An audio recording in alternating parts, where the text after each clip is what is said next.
42-ാം സങ്കീർത്തനം അതിൻ്റെ 5-ാം വാക്യം, എൻ്റെ ആത്മാവെ നീ വിഷാദിച്ച് ഉള്ളിൽ ഞരങ്ങുന്നതെന്ത്? ദൈവത്തിൽ പ്രത്യാശ വയ്ക്കുക, അവൻ എൻ്റെ മുഖപ്രകാശ രക്ഷയും എൻ്റെ ദൈവവുമാകുന്നു എന്നിങ്ങനെ ഞാൻ ഇനിയും അവനെ സ്തുതിക്കും.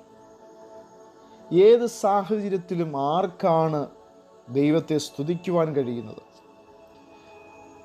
കർത്താവിൻ്റെ വചനത്തിൽ അടിയുറച്ചു വിശ്വസിക്കുകയും ആ വചനത്തെ തന്നോട് തന്നെ സംസാരിക്കുകയും ക്രിസ്തുവിൽ തന്നെ ബലപ്പെടുത്തുകയും ചെയ്യുന്ന ഒരു ദൈവപൈതലിന് മാത്രമേ കർത്താവിനെ സ്തുതിക്കുവാൻ കഴിയത്തുള്ളൂ.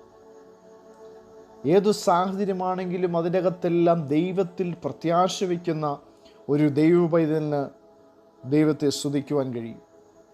ഏതു സാഹചര്യമാണെങ്കിലും അതിലെല്ലാം ദൈവത്തെ ഓർക്കുന്ന ഒരു മനുഷ്യന് ദൈവത്തെ സ്തുതിക്കുവാൻ കഴിയും.